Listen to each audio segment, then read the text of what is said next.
तृतीयो अध्यायः।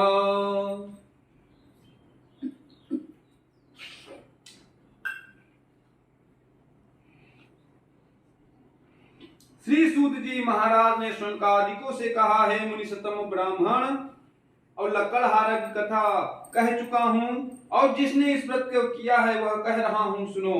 प्राचीन समय में उकामुक नाम का एक बुद्धिमान राजा था। वह राजा जितेंद्रिय, सत्यवादी और देव मंदिर में प्रतिदिन जाने वाला था। वह देवालय में जाकर ब्राह्मणों को इतना दान देता था कि ब्राह्मण संतुष्ट हो जाते थे। उल्कामुख राजा की पत्नी कमल के तुल्य मुख वाली सती थी। एक धर्म एक व्रत नेमा, काय वचन मन पति पद प्रेमा। वह भद्रशिला नदी के किनारे अपने पति उल्कामुख राजा के साथ सत्यनारायण का पूजन कर रही थी। इसी समय साधु नाम का एक वैश्य व्यापार के लिए नाव पर बहुत सा धन लाते हुए उस स्थान पर आया, और नौकों को नदी के तट पर खड़ी करके साधु ने राजा के समीप जाकर देखा कि राजा अपनी स्त्री सहित सत्यनारायण का पूजन कर रहे हैं। उसने राजा से विनय पूर्वक पूछा कि हे राजन,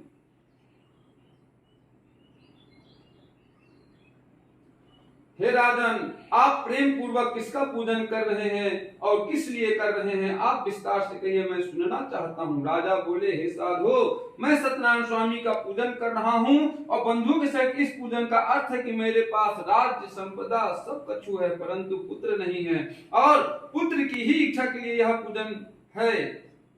क्योंकि पति बिन सूनी मांग, पुत्र बिन है घर सूना, और दो मुक्ति के मार्ग, दो बिन है दुख दूना। इसलिए साधु, भगवान का व्रत ही इस दुख से मुक्त कर सकता है। राजा के वचन को सुनकर साधु आदर पूर्वक बोला, हे राजन, आप इस व्रत की संपूर्ण विधि कहने की कृपा कीजिए। मैं भी इस व्रत को करूंगा, क्योंकि मेरे भी कोई संतान नहीं है, इसलिए मैं भी इस व्रत को निश्चय ही करूंगा। इस प्रकार साधु की बात सुनकर राजा ने सब विधि जैसा कि पूर्व कथित है उससे कहा। साधु वेश राजा से सब विधि सुनकर व्यापार से निवृत्त हो आनंद पूर्वक अपने घर आया। साधु ने घर पर आकर अपनी स्त्री से कहा, हे प्रिय, पुत्र देने वाला एक व्रत में उल्कामुख राजा के मुख से सुनकर आया हूँ, यह व्रत मैं अवश्य करूंगा। साधु की भार्या लीलावती अपने पति के वचन सुनकर बोली, नाथ, यह तो उत्तम विचार है, क्योंकि ना विद्या सम बंधुर्चा व्याधि समो रिपुः, न चापत्य समः स्नेही, न च धर्मो दयापरः। हे स्वामी, कल प्रातः काल यह व्रत किया जाए। साधु बोला, अभी व्यर्थ में क्यों धन नष्ट करोगी? जब संतान होगी तब पूजन किया जाएगा। इसके बाद स्त्री ने प्रश्न किया, क्या पुत्र से बढ़कर यह धन मूल्यवान है? साधु ने उत्तर दिया, अरे टका धर्मः टका कर्मः टका ही परमं तपः, यस्य गेहे टका नास्ति, हाँ टका टक टकायते।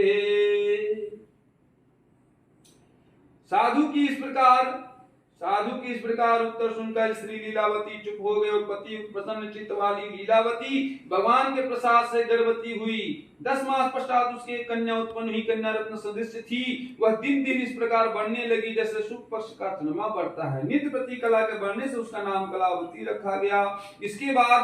उसके बाद लीलावती अपने पति से मधुर वचन में बोली, हे स्वामी, आपने संकल्प किया था कि संतान होने पर श्री सत्यनारायण का पूजन करूंगा, क्या वह न करोगे? क्योंकि काली करे सो आज कर, आज करे सो अब, अपल में परलय होगो, बहुरी करोगे कब। साधु ने कहा, हे प्रिय, इस कन्या की बड़ी छठी इत्यादि में बहुत धन खर्च हो चुका है, इसलिए कन्या के विवाह के समय यह व्रत मैं करूंगा। इस प्रकार अपनी स्त्री से कहकर साधु वेश से नगर में घूमने चला गया। भगवान की कृपा से कलावती कला बढ़ती हुई अल्पकाल में ही पिता के घर में सियानी हो गई।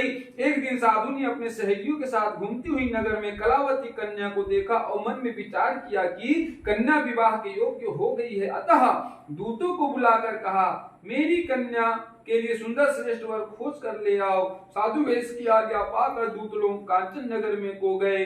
उस नगर में दूतों ने एक वैश्य पुत्र को देखा जो सुंदर और सुगुणों से युक्त था। वह लड़का जाति का कुलीन था।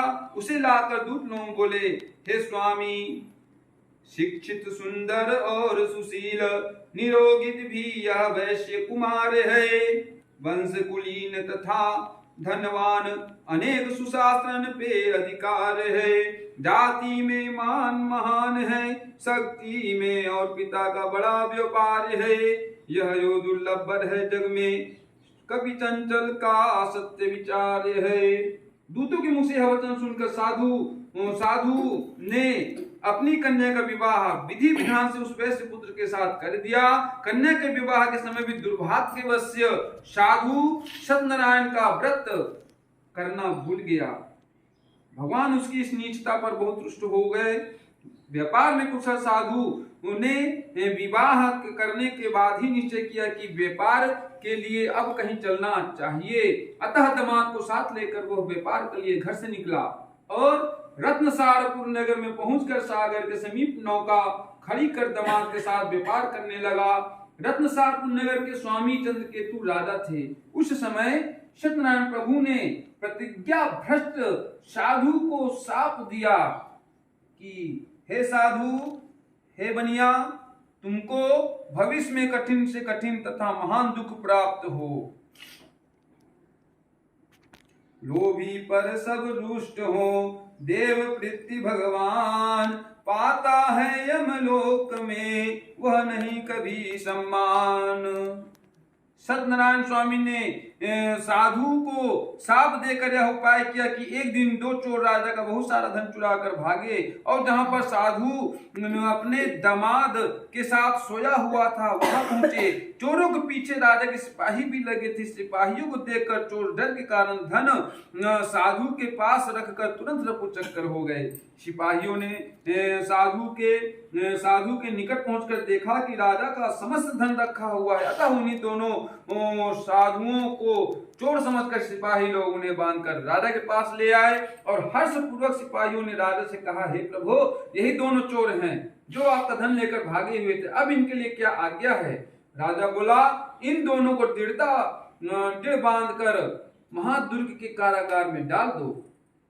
सत्यदेव की माया से के कारण राजा ने साधुओं की एक बात भी न सुनी और समस्त धन अपने महल में रखवा लिया।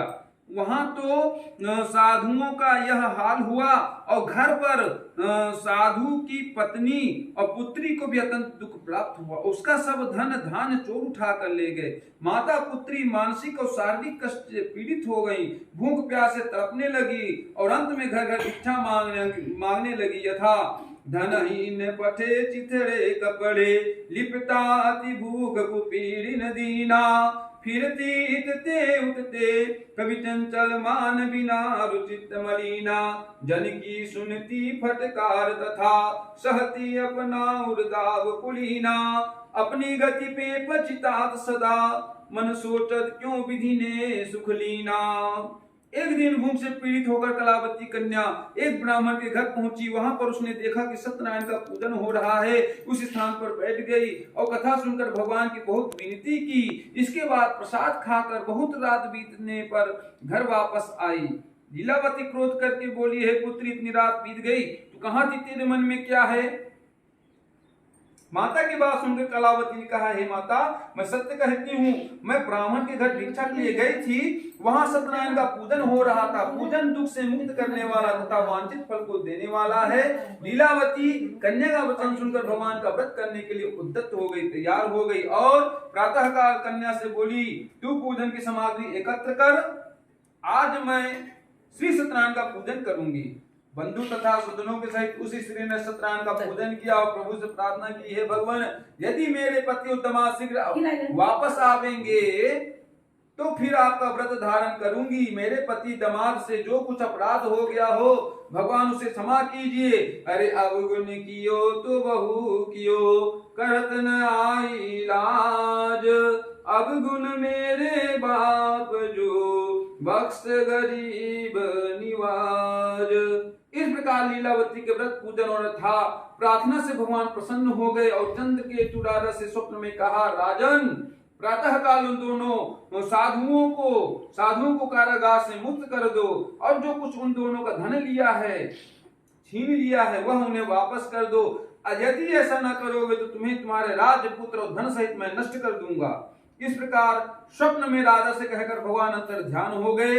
राजा प्रातः काल अपने प्रिय जनों के साथ सभा में बैठे और रात्रि का देखा हुआ स्वप्न लोगों से कहा।